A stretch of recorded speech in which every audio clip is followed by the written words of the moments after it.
کی انجیل مقدس یوحنا کے مطابق 14 باب 15 سے 21 آیات مقدسہ۔ اگر تم مجھے پیار کرتے ہو تو میرے حکم مانو، اور میں باپ سے درخواست کروں گا اور وہ تمہیں دوسرا وکیل بخشے گا کہ ابد تک تمہارے ساتھ رہے، یعنی روح الحق، جسے دنیا پا نہیں سکتی کیونکہ نہ اسے دیکھتی ہے اور نہ اسے جانتی ہے، لیکن تم اسے جانتے ہو کیونکہ وہ تمہارے ساتھ ہے اور تم میں ہوگا۔ میں تمہیں یتیم نہ چھوڑوں گا، میں تمہارے پاس آؤں گا۔ ابھی تھوڑی دیر باقی ہے کہ دنیا مجھے پھر نہ دیکھے گی، لیکن تم مجھے دیکھتے رہو گے، چونکہ میں زندہ ہوں تم مجھ میں زندہ رہو گے۔ اس روز تم جانو گے کہ میں اپنے باپ میں ہوں اور تم مجھ میں ہو اور میں تم میں ہوں۔ جس کے پاس میرے حکم ہیں اور وہ انہیں مانتا ہے، وہی مجھے پیار کرتا ہے، اور جو مجھے پیار کرتا ہے وہ میرے باپ کا بھی پیارا ہوگا، اور میں اسے پیار کروں گا اور اپنے آپ کو اس پر ظاہر کروں گا۔ پاک کلام کے پڑھے اور سنے جانے پر خدا ان کی برکت ہو، خدا کا شکر ہو۔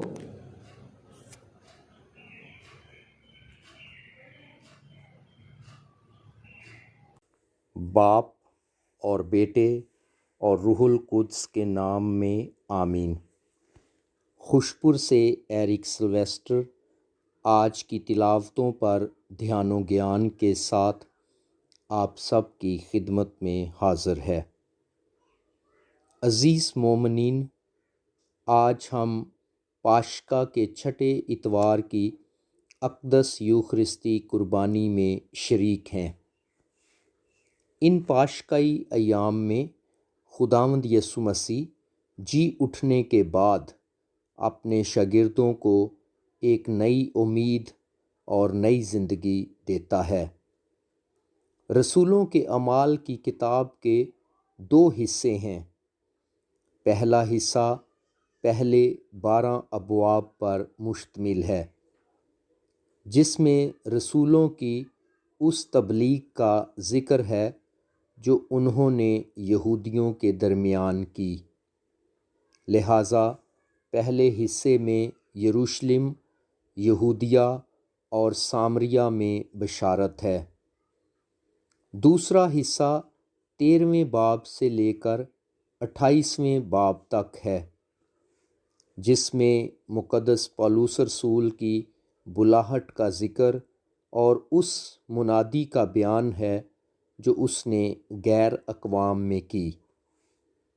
وہ شاگرد جو خداوند یسوع مسیح کے ساتھ رہتے ہوئے دوسروں کی طرح سوچتے تھے کہ خداوند یسوع مسیح کی بادشاہت میں انہیں بھی کوئی اختیار ملے گا، مگر یسوع مسیح کی موت کے ساتھ ہی ان کی ساری امیدیں خاک میں مل گئیں۔ خداوند یسوع مسیح جی اٹھنے کے بعد اور آسمان پر جانے سے پہلے شاگردوں سے وعدہ کرتا ہے کہ میں تمہارے لیے وکیل یعنی روح القدس بھیجوں گا، جو تمہارے ایمان کو مضبوط اور میری بتائی ہوئی باتوں پر عمل کرنے میں تمہاری ہدایت اور مدد کرے گا۔ خداوند یسوع مسیح کا یہ وعدہ ہم آج کی پہلی تلاوت میں پورا ہوتے ہوئے دیکھتے ہیں کہ روح القدس کس طرح ان کی مدد کرتا اور ان کے ذریعے کام کرتا ہے۔ انہوں نے خداوند یسوع مسیح کی انجیل کی بشارت کو بڑی سنجیدگی، ایمانداری اور ذمہ داری سے نبھایا۔ اگرچہ مشکلات درپیش تھیں تو بھی وہ خدا کے کلام کو پھیلانے میں سرگرم عمل تھے۔ ان کے ذریعے سے مفلوج، لنگڑے اور ناپاک روحوں والے شفا پاتے ہیں، اور سب میں خوشی کی لہر دوڑ جاتی ہے۔ بشارت اور شفا کا کام صرف خدا کے پاک روح کی بدولت ممکن ہوتا ہے۔ خدا کے کلام کو سامریوں نے قبول کیا۔ یہ اس کلام کی خاصیت ہے کہ لوگوں کی زندگیوں کو تبدیل کرتا اور ان پر اپنے اثرات مرتب کرتا ہے۔ رسولوں کے ہاتھ رکھنے اور دعا کرنے کے عمل کے ذریعے انہوں نے روح القدس پایا، جس کا مقصد یہ تھا کہ وہ ایمان میں ثابت قدم رہیں۔ روح القدس ہی وہ طاقت ہے جس کے ذریعے ہم خداوند یسوع مسیح کے کلام پر عمل کرنے کے قابل بنتے ہیں۔ عزیز مومنین، دوسری تلاوت میں مقدس پطرس رسول ابتدائی کلیسیا کو دکھوں اور مصیبتوں میں خدا پر کامل توکل رکھنے اور اپنے ایمان میں ثابت قدم رہنے کا درس دیتا ہے۔ دکھ، مصائب، پریشانیاں انسانی زندگی کا حصہ ہیں، لیکن خدا ہمیں ان کا مقابلہ کرنے کا فضل بخشتا ہے۔ مقدس پطرس رسول ہمیں مسیحی اور اخلاقی زندگی گزارنے کی ہدایت دیتا ہے، جس میں پاکیزگی، فروتنی، نیک نیتی اور درست چال چلن کی نصیحت کی گئی ہے۔ وہ یہ بات آشکارا کرتا ہے کہ خدا کی رضا کے مطابق زندگی گزارنے والوں کے لیے دکھ کوئی حیثیت نہیں رکھتے۔ ہمیں بھی دکھ، تکلیف، بیماری اور ہر حال میں خدا کے وفادار رہنا چاہیے تاکہ ہم اس کے مقبول نظر ٹھہریں۔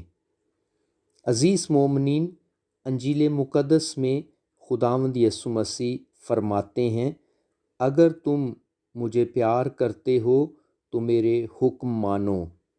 اس کا حکم یہ ہے کہ ایک دوسرے کو پیار کرو۔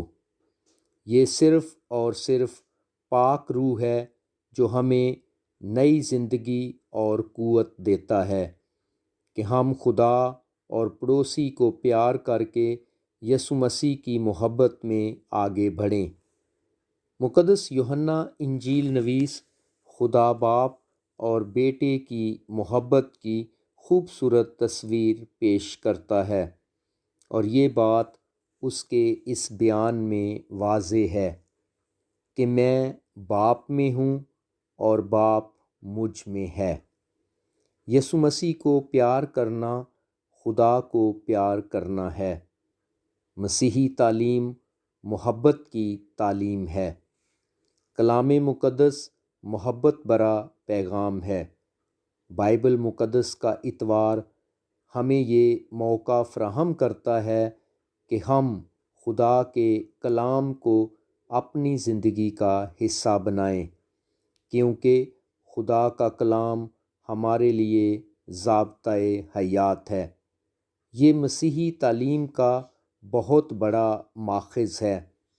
ہمیں چاہیے کہ خدا کے پاک کلام سے اپنی عقیدت کو بڑھائیں، اسے شوق سے پڑھیں اور اس کے مطابق اپنی زندگیاں بسر کریں۔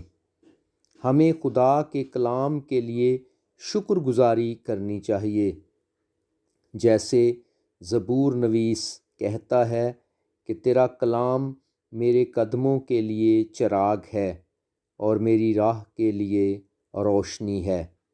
عزیز مومنین، آئیں خدا سے یہ فضل مانگیں کہ وہ ہمیں کلام مقدس کو اپنی زندگیوں میں اولویت دینے کی توفیق دے، ہمیں پاک روح عطا کرے تاکہ ہم اس کی بشارت دینے کے لیے ہر وقت تیار رہ سکیں۔ مسیح خداوند کے وسیلے سے آمین۔